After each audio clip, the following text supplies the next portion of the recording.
Depois de subir o tom naquela frase irresponsável, né? Vai ter que matar gente para prender o Lula, a senadora Gleisi Hoffmann tentou botar panos quentes na situação. Em entrevista à imprensa, a presidente do PT disse que aquilo não passou de força de expressão.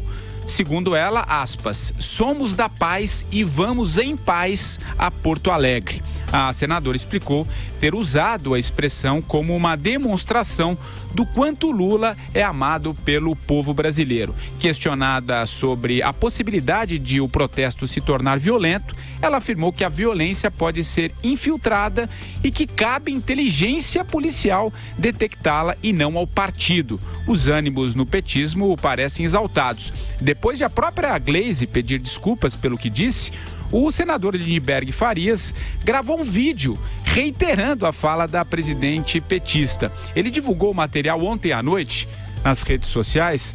O Bob separou um trechinho aqui pra gente colocar. Vai lá, André.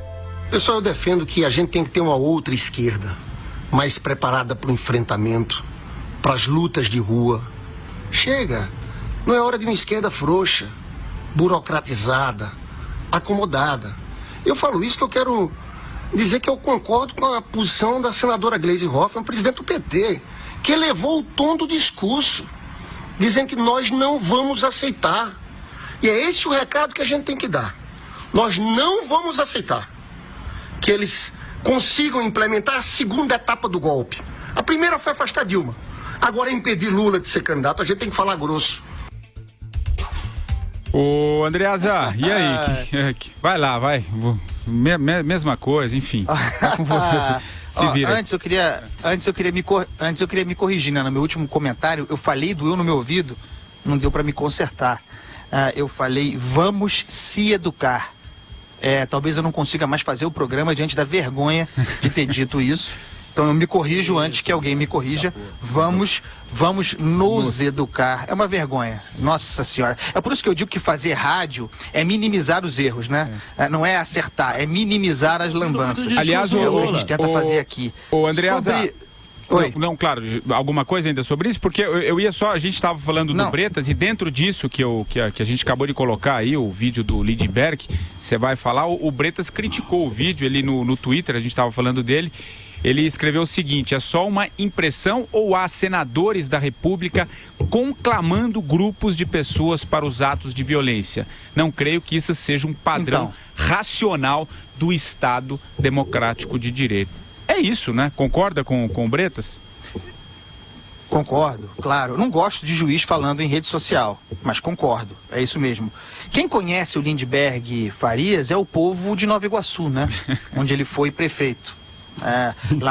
Aliás, eu duvido que ele tenha voltado a Nova Iguaçu. Duvido que ele frequente Nova Iguaçu, onde foi prefeito. Acho que ele só pisou em Nova Iguaçu para disputar a eleição.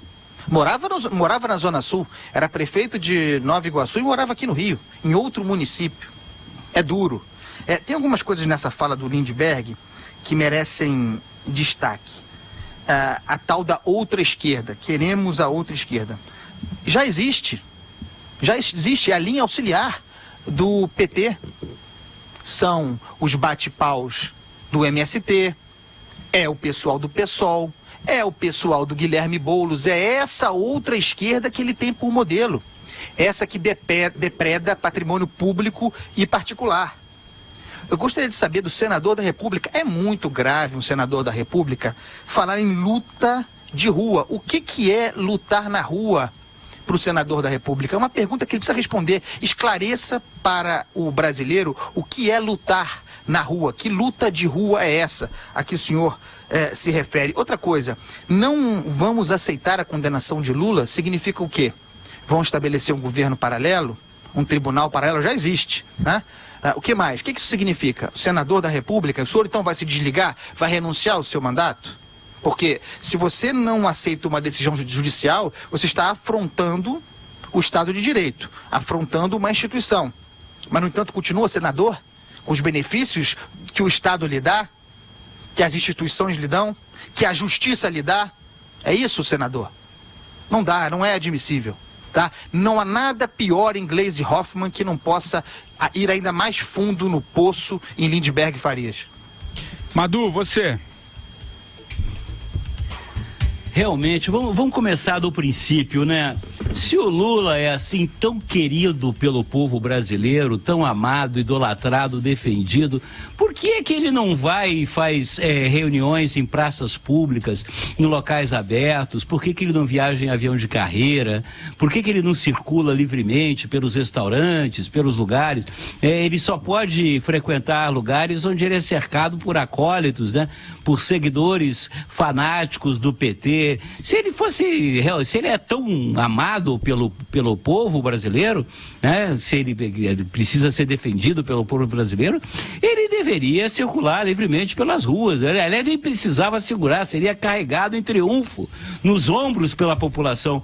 Mas não, ele só se reúne em lugares fechados, em ambientes controlados, tão amado que é do povo. Agora, o que a gente está vendo era o que eles tentavam esconder, mas quem queria ver já sempre viu.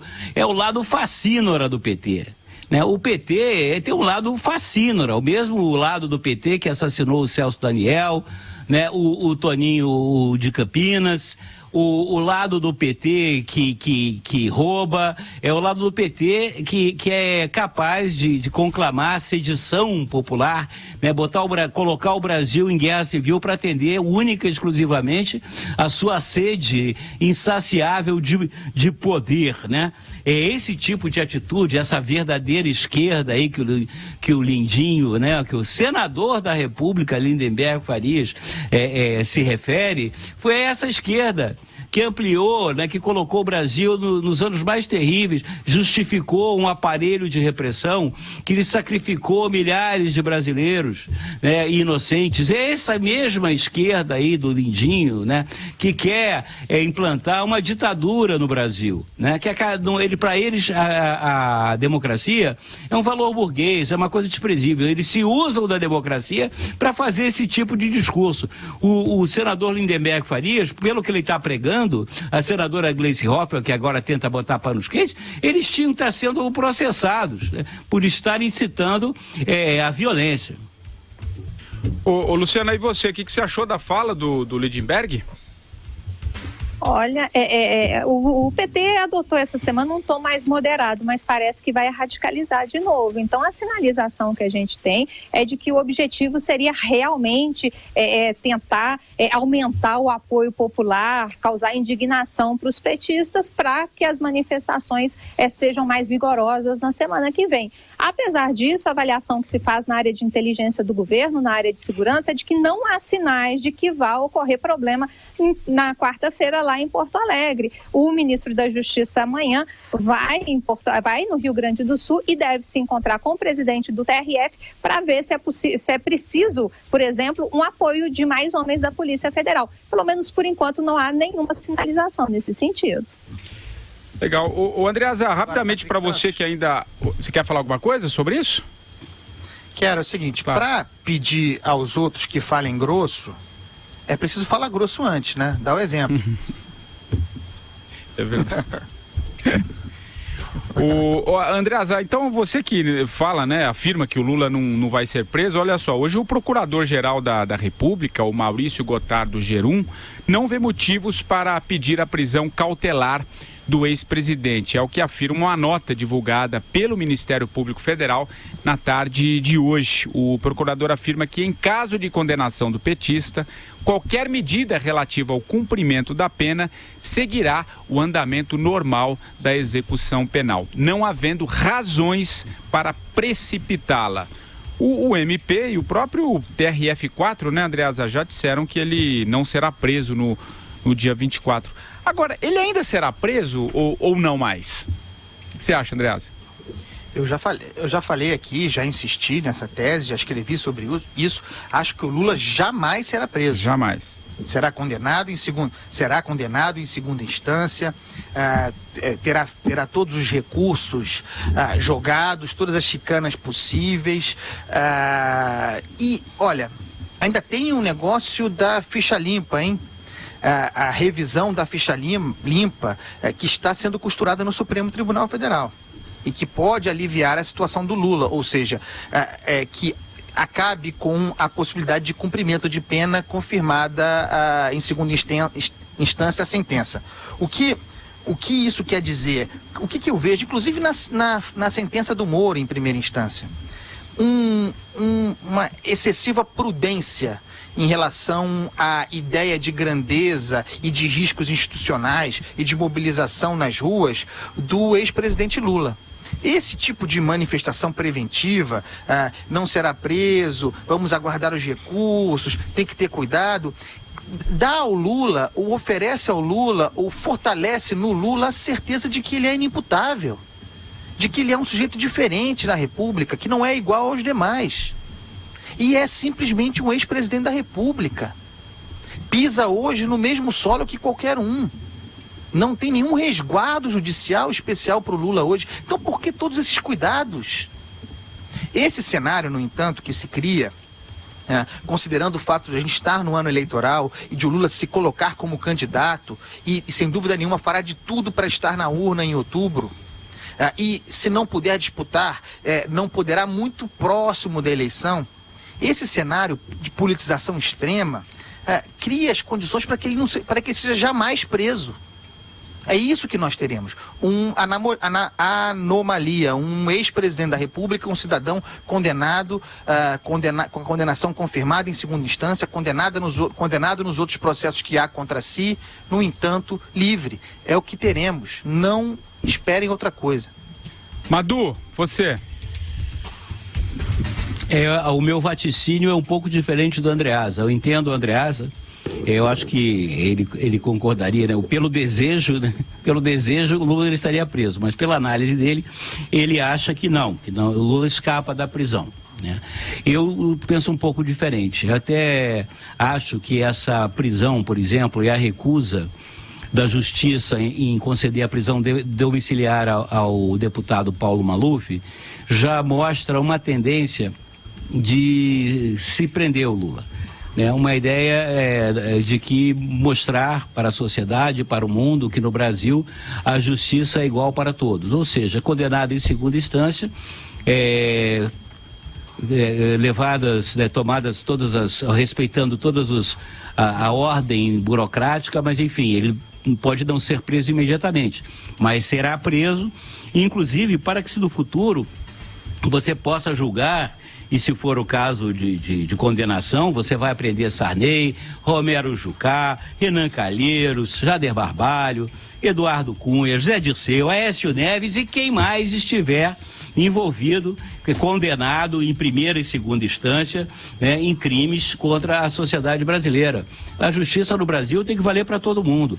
E eu vejo com esperança nessa nova geração de juízes aí, tanto do TRF4 em Porto Alegre, como do Juiz Moro, do Marcelo Bretas, enfim, um hausto de esperança, num novo Brasil, que a gente possa reconstruir o país, a ética no país, a partir dessas medidas. A justiça no Brasil vale para todos. Luciana Verdolim.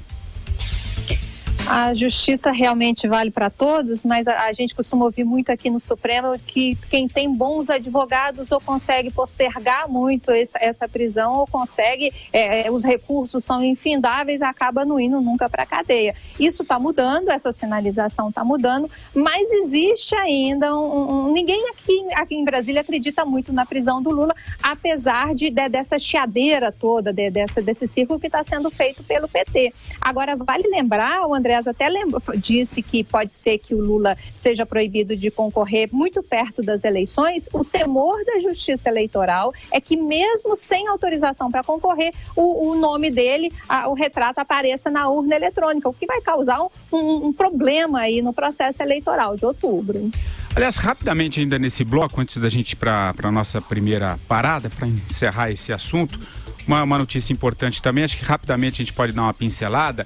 A Polícia Militar de São Paulo decidiu em reunião ontem à noite vetar uma manifestação da CUT na Avenida Paulista no dia 24, a data do julgamento do ex-presidente Lula. Apesar da negativa ao sindicato, a PM autorizou o MBL a utilizar a via. Os dois grupos disputavam o direito de usar o local. O MBL teve prioridade porque entrou com o pedido antes. A CUT promete recorrer da decisão, caso não consiga revertê-la, promete levar milhares de pessoas às ruas em passeata em defesa de Lula. Foi uma decisão acertada, Andreasa, ou vai dar muito pano pra manga aí esse discurso de perseguição ao Lula, enfim, rapidamente sobre esse tema, vai lá. Foi corretíssima. Tinha um critério. Apresentou o pedido primeiro, o MBL. Fosse a CUT, seria a CUT. E tem uma questão moral, de memória, uma questão de ordem política, de segurança pública. Eu nunca vi manifestação de democrata, manifestações convocadas pelo MBL, vem pra rua, por aqueles grupos que capitanearam as manifestações de rua pelo impeachment da Dilma. Nunca vi quebra-quebra, depredação, briga, ameaça, intimidação física. Mas e nas manifestações dos esquerdistas, da CUT, do MTST, né? Aquelas manifestações que tem aquela doença típica do jornalismo, né? A manifestação começou pacífica, mas degringolou para violência. Pois é, sempre degringola para violência, são sempre os mesmos grupos na origem. Já viu o Black Bloc do MBL? Não tem, né? Vai lá, Madu. Olha, eu não penso bem assim, não. Eu acho que eu recomendaria aos dois lados, né, desse Brasil polarizado a serenidade e evitar-se manifestações organizadas do dia 24. Né? Eu recomendaria serenidade, calma, não criar esse antagonismo, até porque você, ao privilegiar o MBL, você está dando discurso a essa esquerda aí, dizendo que as autoridades estão privilegiando, né, os golpistas, entre aspas, né, aqueles que estão querendo atacar a democracia, esse papo furado todo. O negócio seria mais salomônico. Ninguém está autorizado a fazer manifestação em via pública nesse dia, em função da gravidade. A questão hoje está nas mãos da justiça, pessoal. É a justiça que vai decidir, entendeu? O resto nos aguardar o resultado do julgamento de segunda instância.